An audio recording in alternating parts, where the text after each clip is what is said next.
Good morning students. बच्चों, आपका पहला चैप्टर सेट है। सेट चैप्टर पढ़ने के पहले आप लोगों को बुक में इंट्रोडक्शन देखना है। इंट्रोडक्शन में आपको सेट की डेफिनेशंस, काइंड्स ऑफ सेट्स, ये आप सभी को देखना है। और सिलेबस में आप लोगों को एनसीईआरटी का सिलेबस ही देखना है, जिसमें सेट्स,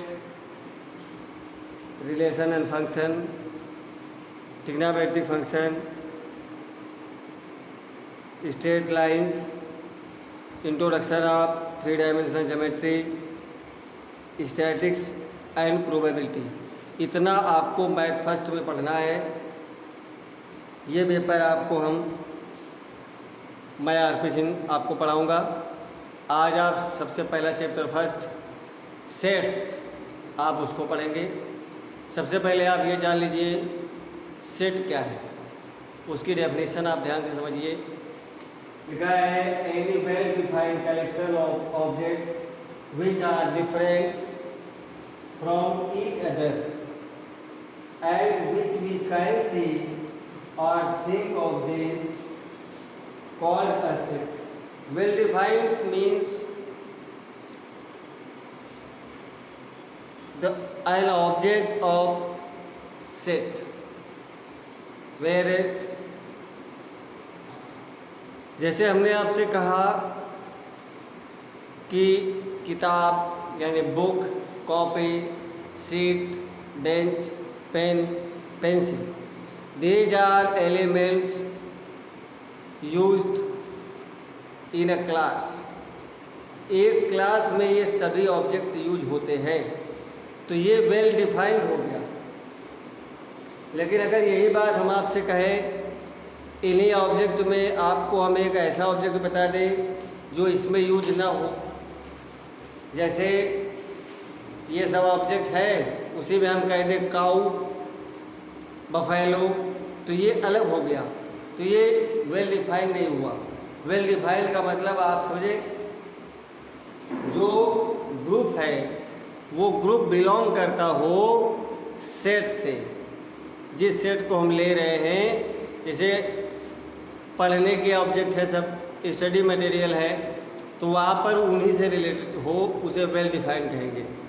ओके। और मेंबर्स ऑफ सेट क्या होंगे बेटा?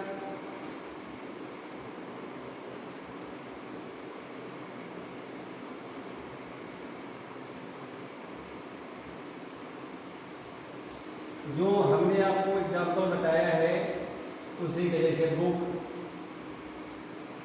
Copy, table, pen, pencil and so on, these are the member of sets। Okay.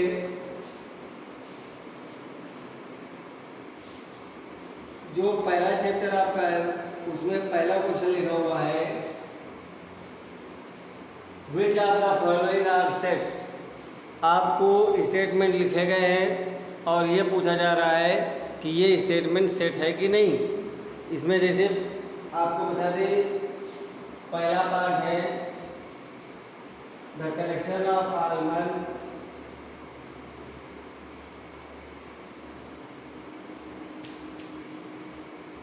the collection of almonds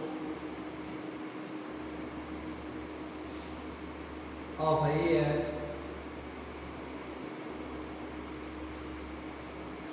beginning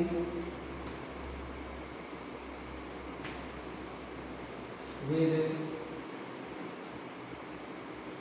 letter J।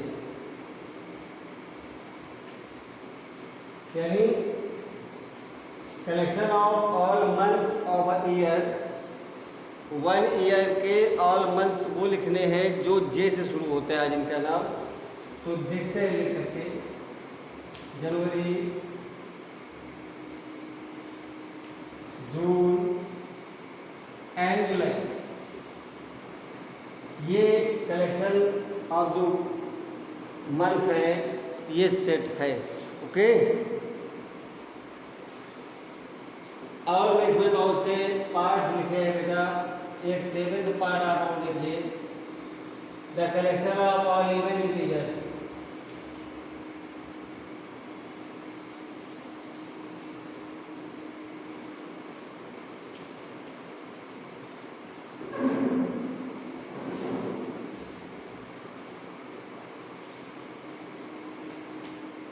The collection of all even integers, इसमें बेटा आप देखिए 2, 4, 6 and so on. Yes, ये है आपका set बेटा। कहेंगे we can definitely say that the members of this collection are this. Yes, ये है बेटा। दूसरे क्वेश्चन का देख लीजिए। पहले क्वेश्चन के पार्ट आपको ऐसे ही करने हैं। आप लोग अपनी बुक में पहले क्वेश्चन के पार्ट्स करेंगे और वो हमें करके दिखाएंगे। अगर आपको कोई क्वेश्चन नहीं आएगा तो आप हमसे पूछेंगे। दूसरे क्वेश्चन में बेटा है बिलोंग्स टू या does not belong to.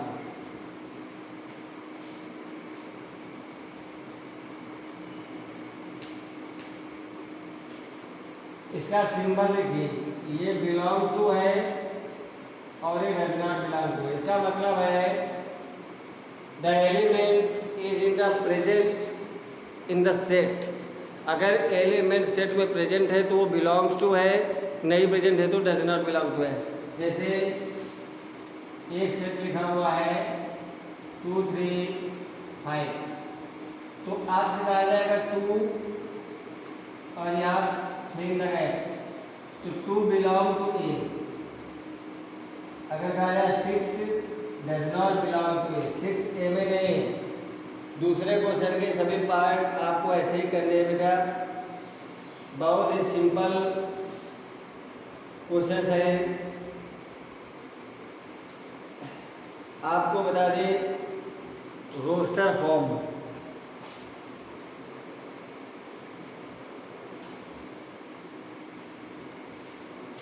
Roster form में आपको लिखना होता है, उसे समझा करके कि ये क्या है। जैसे 2, 4, 6 लिखा है तो इसे आपको नियम से लिखना पड़ेगा। ओके, जैसे लिखा हुआ है a is equal two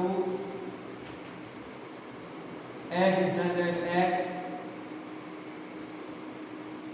is an integer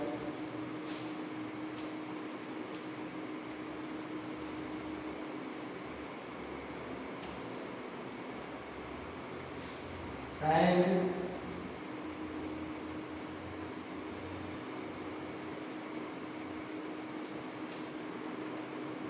ऐसे लिखा है, तो इसे रोस्टर फॉर्म में ऐसे लिखना है।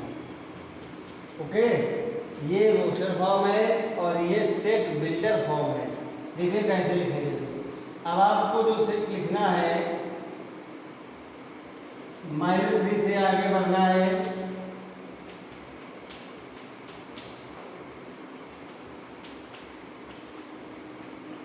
सेवन से छोटा है तो बस इसी जगह छोड़ देंगे, ये याद रखना जाएगा। ऐसे आपको 3rd नंबर क्वेश्चन तक क्वेश्चन अटेंड करने हैं। बहुत ही सिंपल एक्सरसाइज है। 4 नंबर में सेट बिल्डर फॉर्म है, उसमें आपको ऐसे लिखा जाएगा और आपको ऐसे लिखना है। आप लोग बहुत आराम से क्वेश्चन करें। क्वेश्चन में आपको कहीं कोई डाउट हो रहा है, कोई चीज़ नहीं समझ में आ रही है तो आप उसको ज़रूर पूछेंगे। बहुत ही सिंपल एक्सरसाइज है, इसको बहुत ध्यान से करेंगे। Okay, thank you student.